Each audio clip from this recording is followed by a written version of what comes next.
This is a reading for Scorpio, and it's going to be for October 5th through the 12th. It's a weekly energy forecast. In an effort to save time for you guys, I pull 2 oracles for each sign before I turn on the camera. I shuffle it like I do any other decks. When I shuffle on camera, I just do it to condense time for you guys on your end. So this is for the 5th of October through the 12th for Scorpio.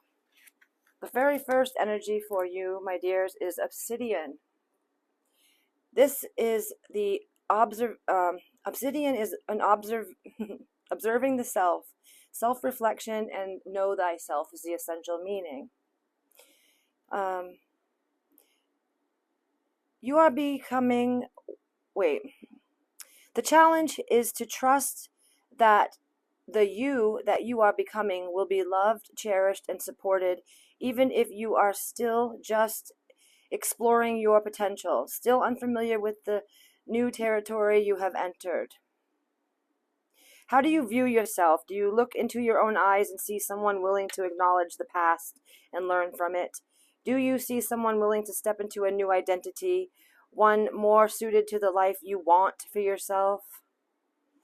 All of us are ever-changing, a mix of past, present, and hopes for the future.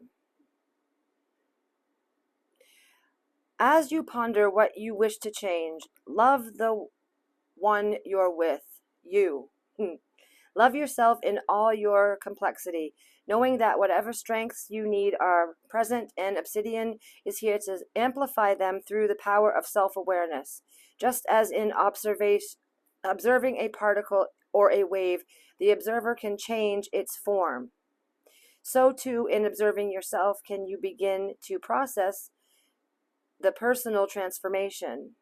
You are going to love the you that you're becoming. Obsidian is a glass-like volcanic rock that forms when lava cools rapidly without crystallization. There are many types, but the most well-known is black obsidian. This protective and grounding stone assists us in cleansing the energy field, as well as identifying and clearing old negative emotions or thought patterns. So obsidian for you, Scorps, is just perfect. And the next oracle I pulled for just you, Scorpio, you're the only sign that I did this for, is protection. It's from the Seasons of the Witch. So you've got the protection card, okay? So within you is a space that cannot be harmed, penetrated, or shaken. Here you can retreat to heal and find comfort. You need only step through the veil into the arms of those who love and care for you.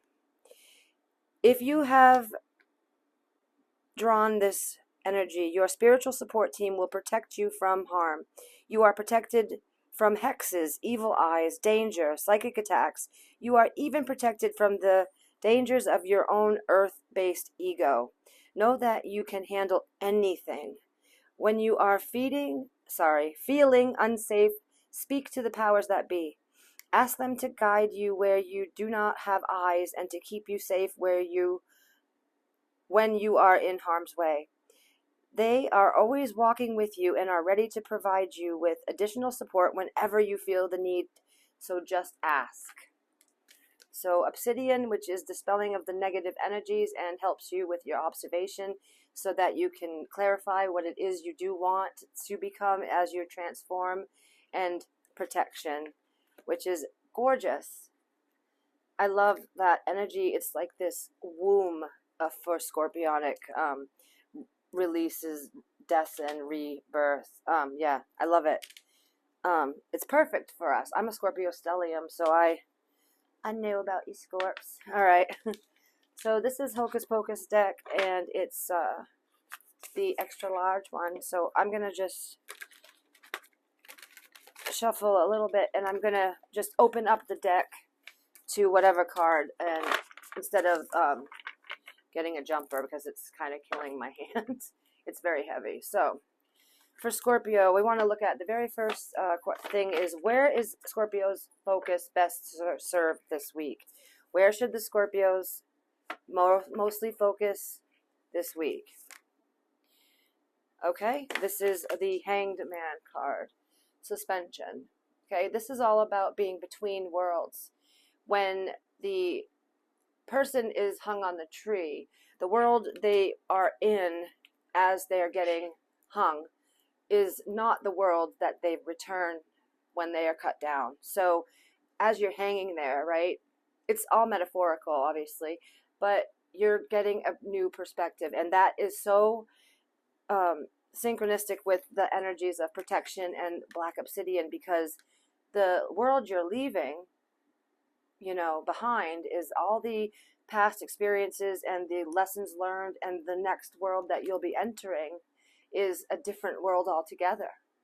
Remember, you're protected. Remember that all you need to do is ask, and the most important thing for you is to decide what world you're going to. What world are you going to create, Scorpio? What is it that you want? Oh, the Wheel of Fortune underlying this energy. That is insanity, because you couldn't get a better card for creating a change in your own destiny and fate. I just watched a LOL show on YouTube the other day. It's from Serious Joy. I love that. I'm a subscriber, have been for years. But so they were saying about the Wheel of Fortune, the Fortune's Wheel. The Minu Pond, the tarot reader Chris, is one of the speakers on that show, and he said that the Wheel of Fortune is not being, you know, done by any outside force. And then Scott said it reminds him of the Wheel of Fortune, the game or that show, where you would, you know, you'd go up and get called up, and you get to go down, and then with Vanna White, and then you get to spin the wheel. That's what you do. That's what we do. That's how the wheel turns, is by our actions, our decisions, what we want for ourselves. That's when the wheel gets motion, is by us. So I thought that was really neat. I'd never really heard that perspective for this card. And then here it is for you all, well, me included. So this is about you suspending yourself so that you can gain clarity, observe, look at your past, look at the shit you've gone through, see what you want, figure out what you want, decide, and then get ready to spin that wheel, baby. I love this. This is awesome. So that's where your focus should be for this week, okay? That is so badass. And underlying that, you gotta be kidding me, it's the star, okay? Okay. Bye, Scorpio. Have a good week. I could just end it here, really. The star. It's about your dreams, your faith, what you want. Some of you could be getting famous. I mean, some of you are famous. It's Scorpio. Oh, my goodness. Then the High Priestess. It's just too good. It's just too good. The star and the High Priestess. It's just too good, like I said. Oh, my ear's ringing. Or it does that a lot. Do any of you get ear ringing when... And what do you think it means? I would love it if you'd share with me in the comments what you think an ear ringing is. It happens all the time to me lately, and I'm just having a little bit of a hard time discerning the message. Excuse me. Sorry, I'm thirsty. Ugh. So, what is Scorpio's biggest challenge they should be mindful of for this time, October 5th through the 12th? What is their biggest challenge? The Seven of Pentacles. Okay. The Seven of Pentacles. And the Three. Huh.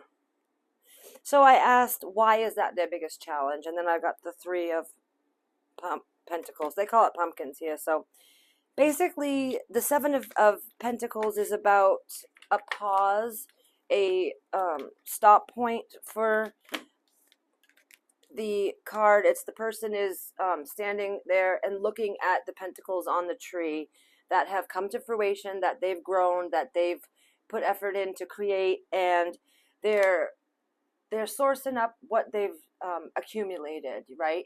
monetarily and otherwise, other wealth in their life. And there could be a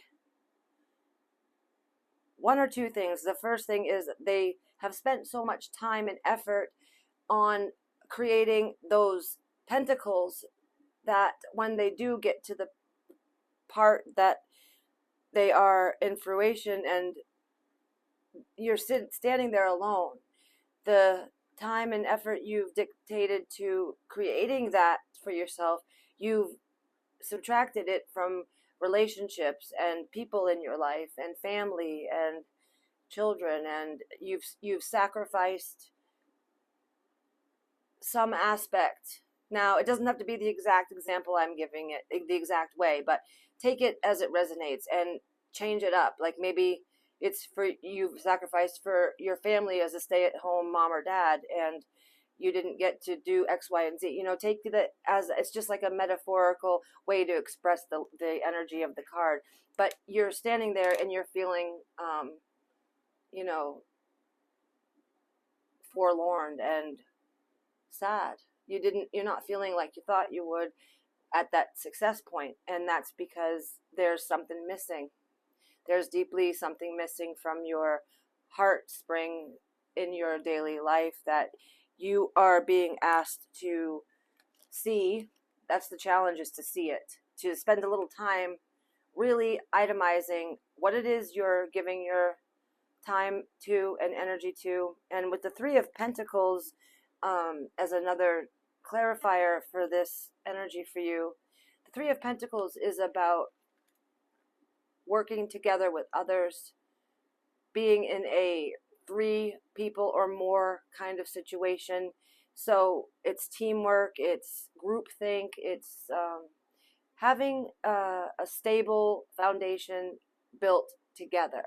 The people in the Three of Pentacles are creating a foundation that will stand the test of time because they are so connected and so rooted in what they're building together, and it's going to be stable and sturdy and steady. So whoever's in your life that is working with you towards things that maybe you haven't given them enough of your attention, that's another. This does make a 10, 7 and 3. Some of you are not going to be working, or you're not going to be doing what you had been doing, because 10s are endings. And we're coming up on your solar return, right after Libra. So there's so much transformation and so much change and so much growth and so much that is going on right now in the collective and just in life, that this is overwhelming. So definitely allow yourself to go to this respite, hanged man energy space, so that you can turn your wheel with the most effort and dedication and dedicated decisions, decisive decisions that are going to best serve whatever world you're creating, Scorpio, for yourself and your loved ones, and for the world. Every thought we think, it has a direct effect on everyone around us. People we don't talk to, people we don't even know exist. They are affecting us. We are affecting them. There is a responsibility that comes with realizing that I'm not just this small little version of a human that's in the 4 walls and roof that I'm in. No, I'm actually responsible for a whole trajectory around me. But I don't like, it's just too hard to even measure with distance. But when we sit in life negating energy, thoughts, words, toxic relationships, or things to ourselves that aren't self-love, we are giving out that to the world. So we're contributing to everything on this planet in the way that we are acting, thinking, feeling, and speaking and doing to ourselves. So we can't be, an addict who speaks only vulgarities, but yet adds good to the world, or does anything good for anybody, or has anything that is valuable to anything on the planet, when you're just in that. Now, I'm being very dramatic with my description here, but I don't know if a number of you Scorpios have forgotten the heavy, heavy footprint you leave. Now, this comes with great responsibility, but all of you Scorpios, I can say this with 100% knowing that we all have hearts that are massive. And when we align with our heart space, then what we give is what the world is worthy of. Because I'm not tooting our horns and saying that we're all that, but it's not about that. I just know that Scorpios down to their soul are lovers of life and unity and love and all things that are really abundant and good for things on this planet. And through time and other things that I'm not going to mention, we've been battered down to this little version of ourselves that live in fear, when we're in the shadow side of Scorpio. So wherever you are on the spectrum of Scorpionic energy, whether you're that unevolved Scorpio, or you're on the middle, or you're at the end there where you're highly evolved, wherever you are, Scorpio, I just want to make you aware that you have a heavy footprint. You are powerful. You are the catalyst of change in everyone that you connect with. It's life. You might not know that, but yes, you are. Like, whenever you go to visit someone, like, just a quick little thing, you go to somebody's, let's say it's a picnic for like 10 people. You all enjoy yourselves. Okay, the afternoon's over and you leave. You never think about that again. But those 9 other people, whatever you did in that room with them, you have done a ripple effect in their lives that now they're going to go about their world and everything's going to be different because of having that 3 to 4 hour interaction with you. It's just because that's the way God made us. God made us the harborers of change. We change people. Oh, that scared me. If we are in a relationship with somebody, you better watch out. You better watch out. Talk about having a picnic and your life changes. You're going to be in an intimate relationship with Scorpio. Ooh, you better hold on. You better hold on. It's beautiful. It's powerful. It's sexy, baby. But you better hold on. Anyway, I love you, Scorpios. Focus on observing the past, what you want. Feel in your heart space and really get the answer to what it is, the world that you want for yourself, loves. You got this. So this is the last card for this reading, and it is Check Your Vibes Oracle, and this is number 8. Okay, some of you are born on the 8th, like me, November 8th. So it says to laugh, all right? And I'll just read to you quickly what it says in the book. So, life has become way too serious for your own good, and you've temporarily forgotten that all is well. To connect with higher vibration and easy rest, laugh at your circumstances, no matter how upsetting or serious they may appear. Laughing immediately opens your heart, awakens your higher self, calls in your angels and guides, and activates your ability to tune in to and follow your vibes to the best possible solution. It clears your aura and rebalances your chakras, clearing the way for you to intercept even higher channels of direction and solution. Laughter is also the front door to healing energy. Even if you feel that a dark night of the soul has descended upon you, you may just be overreacting. The present situation, no matter how menacing it may appear, is begging for comic relief, and you're being advised from the higher realms to step back and allow such relief to enter. Your angels and guides are on the scene, working hard to restore balance and order, and usher in the gifts that today's challenges offer. So let go, lighten up, and allow life to sort itself out. It will.